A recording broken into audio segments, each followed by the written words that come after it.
Sveiki, šitas savaitgalis Lietuvos autosporto gerbėjams rauna stogą. Polo Ricardo trasoje Prancūzijoje vyksta 12 valandų lenktynės, 2 Lietuvos komandos, ten važiuoja Tauragiai ralis, o Pernų Estijoje tai apskritai pusė yra lietuvių. Čia yra žiedinės lenktynės, Baltijos čempionatas, Pernų Summer Race, toks oficialus pavadinimas. Keliaukime pas lietuvius, pasiklausime, kaip jiems sekėsi pirmasis važiavimas lyjant lietui. Dabar trumpam lyti nustojo, ateina naujas lietus. Pasižiūrėsim, kaip seksis lietuviam geriau ant sausos ar ant šlapios dangos. Sekite visą informaciją 15 min arba gazas.lt Facebook'e.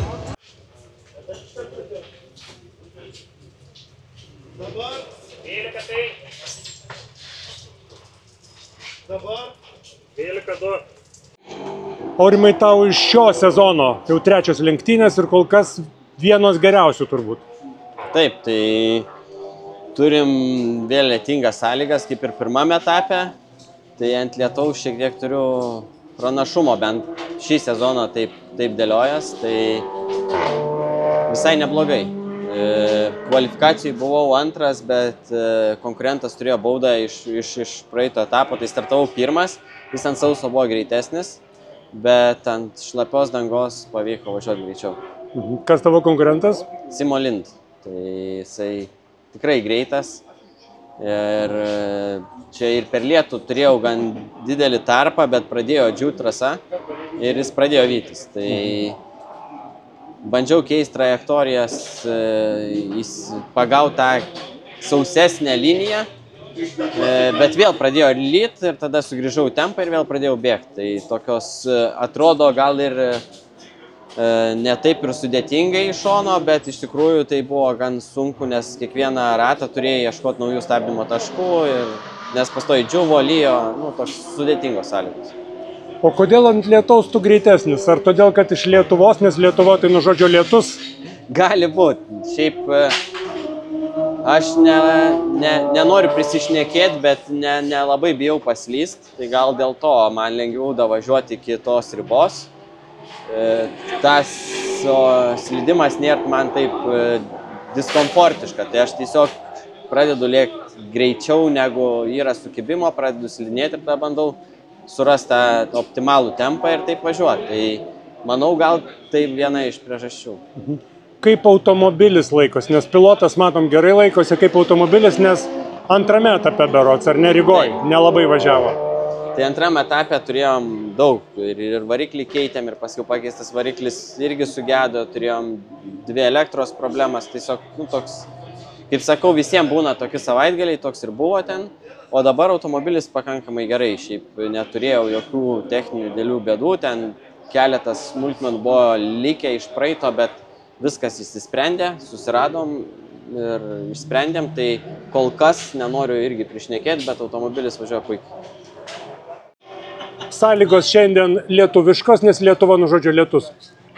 Taigi sąlygos lietingos lietuviškos ir jos lietuviams visai priimtinos, kaip suprantu, pagal rezultatus. Ne visai. Kaip užtrukom iš tiesų varžybų metu susirasti gerą tempą, nes trasa buvo irgi pakankamai slidi, dar vidury buvo užlijimas, tai tiesiog užtruko laiko, kol pavyko susirasti tą vietą, kurioje gali greičiau pravažiuoti. Tai šiaip rezultatas nėra geras. Iš esmės tai nesu per daug patenkintas, bet vienintelė paguoda, kad startuosiu, pavyko užfiksuoti geriausią laiką rato, tai antrose varžybose startuosiu pirmas. Tai žiūrėsim, kaip čia su to lietum bus, bet panašu, kad čia jo dar sulauksim. Per lietų pirmam startuoti labai didelė privilegija dėl matomumo, ar ne tik? Taip, matomumas irgi turi įtakos, nes važiuojant gale tiesiog stebi, kada užsidega stabdžio žibintas ir pagal tai orientuojasi daugmaž stabdymo tašką, bet pirmas tu diktuoji kažkokį tai savo, sakykime, tempą, tai irgi labai priklauso, kaip pavyks teisingai pasidaryti tuos posūkio taškus, stabdymo taškus, nuo to labai daug kas priklausys. Pernų trasa, jinai dėkingesnė šlapiom oro sąlygom ar sausom, nes gana greita. Pernų trasa yra, palyginus su kitom mūsų trasom, Rygos ir Kauno, yra faktiškai visiškai lygi. ir per lietų jinai tampa truputį slidesnė negu kitos mūsų trasos, kadangi kitose trasose yra asfaltas truputį senesnis, jisai yra rupesnis ir turi pakankamai gerą sukibimą, net ir per lietų. O Parnų trasa jinai yra viena geriausių Pabaltyje, bet per lietų jinai, kadangi yra faktiškai lygi, jinai patampa labai slidi ir labai sunku surasti tą trasos dalį, kurioje to sukibimo, to akmenuko aštresnio galima gauti. Tai jinai tokia per lietų gan sudėtinga ir, kaip sakyt, labai sudėtinga, kai į varžybas išvažiuoji niekada nevažiavęs ant šlapios trasos iš to automobilių. Tai ir trasą turi prisijaukinti ir dar kaip su tuo automobiliu važiuoti. Bet šiaip, reikia laiko tiesiog. Kalbinu trenerį Karolį, pirmoji lenktynių dalis kuo buvo ypatinga? Matom, vandens netrūksta ir azarto netrūksta. Ko dar buvo? Tai šiandien ryte turėjom kvalifikaciją, tai kvalifikacija vyko ant sauso asfalto ir gavosi, kad slėgiai atgaudyti, visas atgaudyta, vakar ir užvakar turėjom sausą asfaltą visą laiką ir pradėjo lyti. Tai buvo toksai toks stresas, kokį čia tą slėgį daryti, nes neturėjom testų, nežinom kaip ką, bet viskas atrodo, kad pavyko prieš pat važiavimą užlyja. Tai vairuotojai buvo paruošti lietui. Visi yra važiavę šitoj trasoje ant lietaus, viskas buvo kaip ir neblogai. Aurimas nugalėjo, Emilija laikė 4. poziciją ilgai ir galiausiai paskutinėse ratose tiesiog ją aplenkė 3 automobiliai, jeigu neklystu. O Darius nerado tempo. Panašiai kaip ir su Emilija. Emilija irgi nerado tempo gale važiavimo ir tiesiog pradėjo lenkti. Dariui dar pavara ten kažkaip iššoko pirmą lygtį, ar ne? Startė, taip, jisai startavo 11, bet nukrito į paskutinę vietą, į 20, nes jam iškrito pavara. Nedakišo, kaip mes sakom, tos pavaros iki galo, tai dėl to jie iškrito ir po to galiausiai sakė net neįjungti, tai turėjo praeiti laiko ir tada jau pavyko. Oro sąlygos tokios švelniai žiemiškos, gaivios.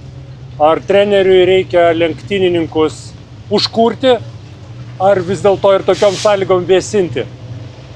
Ne, viskas, ta prasme, svarbiausia paruošti, kad driveris būtų saugus ir žinotų, ką daryti 90% situacijų.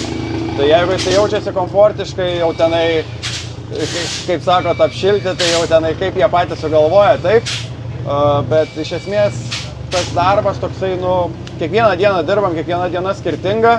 Tai kas labiausiai padeda turbūt išsimiegojimas per naktį ryte visai su šviežia galva, visai kiti rezultatai būna.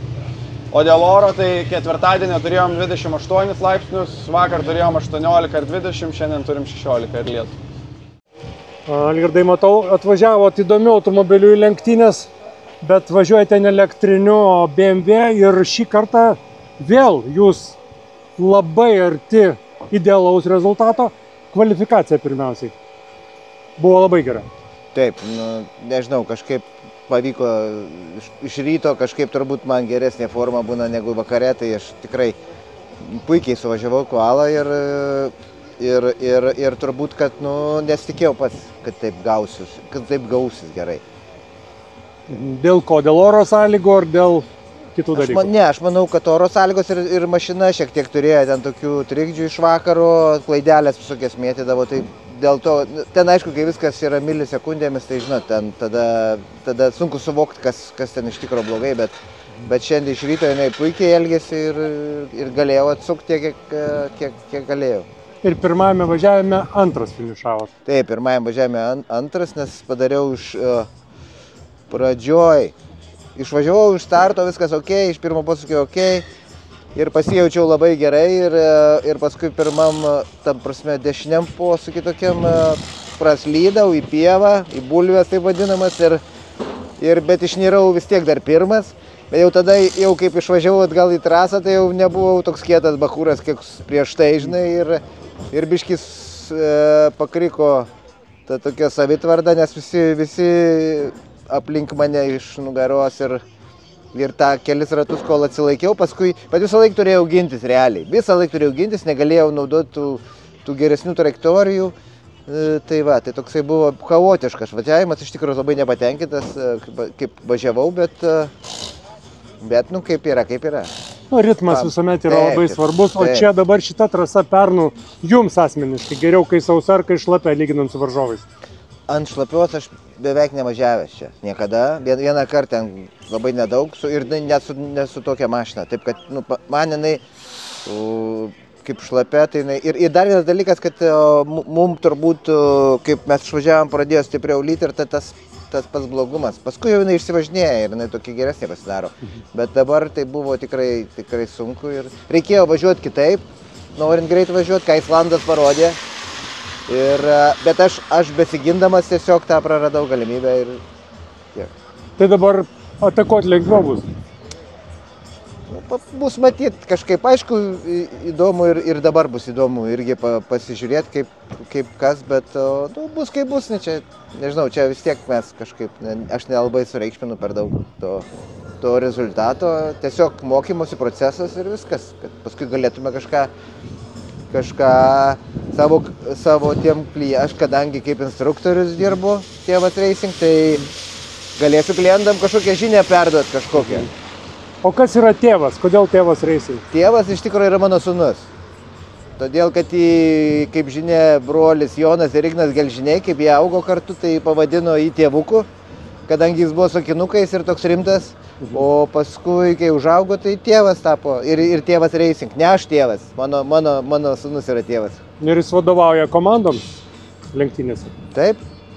Jis turi tą tokį, jis atsargesnis negu aš, tvarkingesnis negu aš. Vienu žodžiu, gal šiek tiek geresnė mano kopija. BTC 3 klasė Tomas Jatkevičius, kuris Rygoj buvo labai greitas ir labai aukštai. Po to Lenkijoje patyrė nuotykių, grįžo be automobilio faktiškai, o dabar Estijoje Kobra užrašas. Tai turėtų būti labai gerai viskas, bet... Žinau tokius automobilius, kur buvo rėminės konstrukcijos pavadinimu Kobra. Čia pavadinimas tas pats, bet automobilis ne tas pats. O iš esmės, kadangi Lenkijoje turėjom nuotykių ir nepavyko sveiko automobilio parsivežti į Lietuvą, o iki Estijos etapo buvo likusios 4, sakykime, dienos, tai teko staigiai ieškoti alternatyvų, kad sudalyvaučiau šitame etape, nes kiekvienas taškas svarbus metiniai įskaitoj. Tad Laurynas, draugas, išnuomavo savo automobilį, su kuriuo kvalifikaciją pravažiavom, bet kvalifikacijos gale atsisakė vienas cilindras, tai neberizikavom daugiau su juo važiuoti, tad pirmam reisui teko ieškotis kito automobilio. Tada prisiminiau tokį dalyką. Pirmame etape Kačerginėj atėjo pas mane estai ir sako, ar turi reduktorių? Sakau, turiu. Duosi? Duosiu. Daviau. Dabar aš nuėjau ir tiesa, tie estai pravažiavo kvalifikaciją, pravažiavo 2 valandas ir laimingai išvažiavo namo. Dabar nuėjau pas estus, sakau, labą dieną, man reikia mašinos. Turim, sako. Sakau, galima? Galima. Tai jie davė mašiną, pravažiavau pirmą reisą su jų mašinam. Dabar laukiam antro reisą, tai va tokie tie nuotykiai. Svarbiausia, kaip sakau, draugauti, vieni kitiems padėti ir bus gerai, nes karma toks dalykas, kur tu vieną kartą vienam padedi, kitą kartą kitam padedi ir tada kažkaip sugrįžta tie reikalai atgal tau po to. Tai va tokie mūsų nuotykiai šį savaitgalį. O kaip sekėsi ant šitos šlapios dangos? Pirmam reise, sakykime, pradėjo lašnoti, tai visai taip komfortiškai važiavusi, kadangi tas automobilis estų labai panašus į maniškį, nustatymai labai panašus, tai labai drąsiai jaučiausi.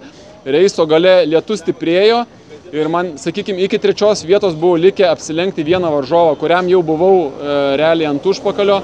Ir gal per drąsiai, biškį per staigiai ir suktukas, žolytė ir atvažiavau 7. Bet turėjau antrą laiką reiso metu, tad antram reisą startuosiu iš 2 pozicijos. Laikom špigas. Dar gal gali pasakyti, kas tas BTC 3, kaip čia dabar pagal variklius, ar pagal arklius, ar pagal ką skaičiuojama? Taip, tai pas mus Baltijos šalių čempionate yra tokios klasės BTC 1, yra iki 1,6 litro kubatūros, BTC 2 iki 2, BTC 3 iki 3. Ir, sakykime, kubatūra ir apribotas yra automobilio svoris ir padangų plotis. Tai va tokie pagrindiniai 3 klasių ribojimo skirtumai. Po 2 etapų esu pirmas, va šitas 3 bus toks įdomesnis ir pažiūrėsim, kas bus. O iš viso 6 etapai, tai dar visko gali būti.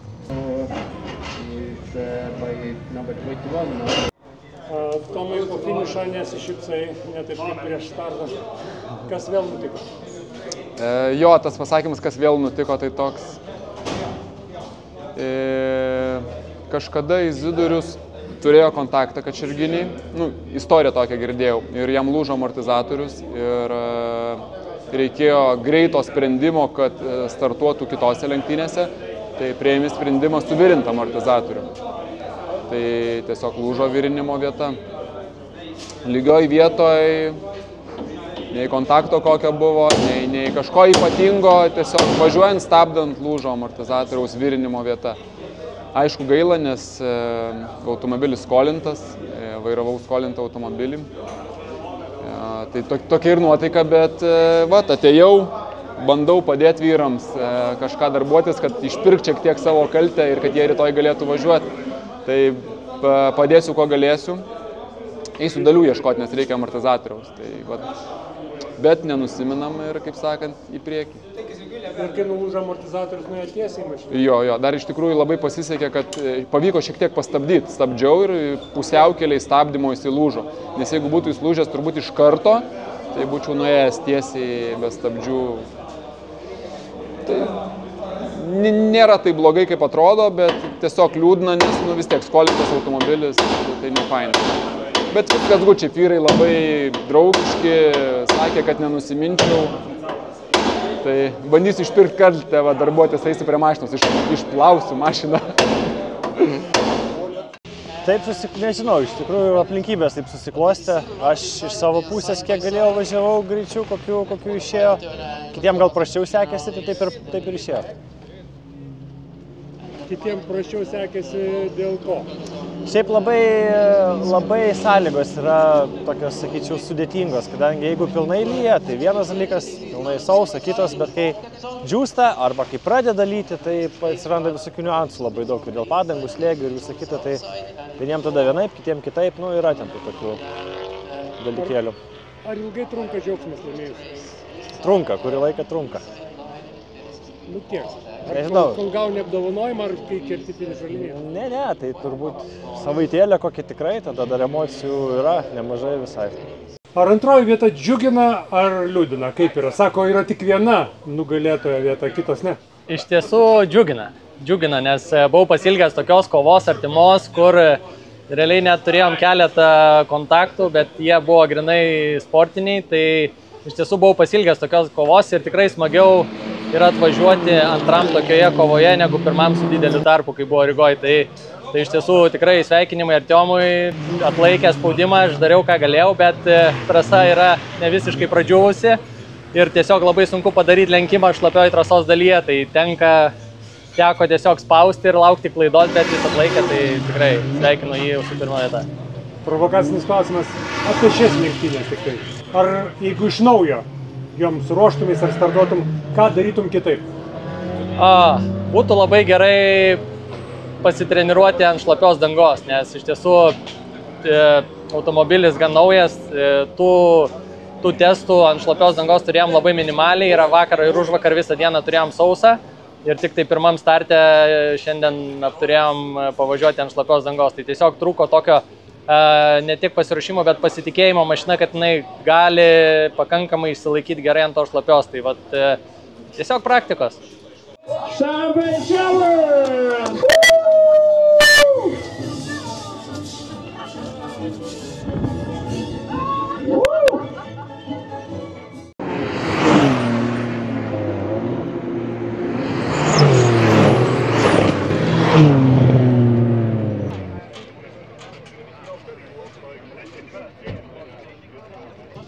Pusėtinai, bet šiaip overall džiaugiuosi, nes net akivaizdžiai neturėjau tempo geresnio negu mano konkurentas nuo pat starto ir visada man šitos ne iki galo šlapios sąlygos yra labai sunkios. Tai ir dabar buvo dar sunkiau, nes reikėjo kelis kartus keisti trajektorijas.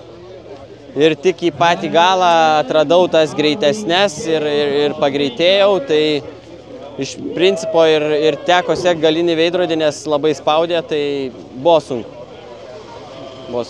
Ar dabar BMW Cupas tapo kitoks negu buvo anksčiau? Anksčiau buvo biški bulių kautynės, dabar kontaktų buvo šlapioj dangoj, bet jie tokie Jo, šie metai stebina ir praeiti metai iš principo jau buvo labai geri. Visų vairuotojų kompetencija labai išaugo. Nu, važiuoja tikrai ir nepasakyčiau, kad atstumai arba tarpai stabdymuose yra didesni. Jie turbūt dar mažesni, bet kontaktų yra mažiau. Tai arba tie kontaktai yra tokie, kad tęsia lenktynės. Tai jo, kapas stipriai pasikeitė. Kai šita klasė išnyks, ką darysit? Nežinau, tikiuosi, kad dar gyvos, nes geresnio nieko Baltijos šalyse nėra. Paimkime aukštesnės kategorijos automobilius, nėra tokios konkurencijos. Mes turim kartingistų nuo vaikystės, labai daug stiprių vairuotojų. Tai ta prasme, kur pasilyginti save, aš kol kas nematau ir kol kas nesimato, kad kažkas bus geriau. Pradžiai pradėjau atakuoti, bet niekaip negalėjau aplenkti, neras progos. Ir tiek man, tiek varžovui perkaito padangos ir mūsų abiejų tempas pamačiau, kad krenta. Pagalvojau, taip reikia atsitraukti, nes galim nedavažiuoti nei vienas iki to finišo, tai galvoju, reikia pataupyti tas padangas. Pradėjom važiuoti šlapia trajektorija, užšintis padangas. Bet paskui žiūriu kažkaip tai, kad gal galėčiau pabandyti dar atakuoti. Pabaigoje lenktynių liko gal taip 3 ratai. Galvoju, pabandysiu dar taip papušinti šiek tiek, pasižiūrėsiu, gal oponentas gal mažiau atsiaušino, gal ir kažkaip taip ir suveikė ta strategija, kad pačioj pabaigoje dar atakavau ir įveikė.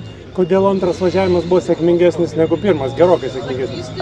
Pirmame važiavime buvo gerokai daugiau vandens ir mašinos nustatymai nebuvo tinkami, nepataikėm, šiek tiek prašojom, tai pasitaisėm, pasikoregavom, padarėm šiek tiek pakeitimų, tai antras važiavimas gerokai maloniau jaučiau mašiną, gerokai komfortabiliau jaučiausi. Stabdymo taškai labai pagerėjo, buvo daug lengviau važiuoti pačiam. Apie pilotą jau dabar beveik viską sužinojom per porą minučių. Apie tą baltą bolidą įspūdingą, kas čia per žvėris? Čia toks kūrinys mano su draugais, kaip sakant, daug metų kūrėm. Vis dar tobulinam, tikrai toli iki GT3 tempo. Čia labiau turbūt dabar GT4 tempo automobilis, nes dar reikia daug klausimų išspręsti. Bet jo, Nissano kėbulas, Hondos variklis ir dar visokių detalių mikso yra nuo įvairių automobilių. Tai... Kokia čia kubatūra, kiek arklių?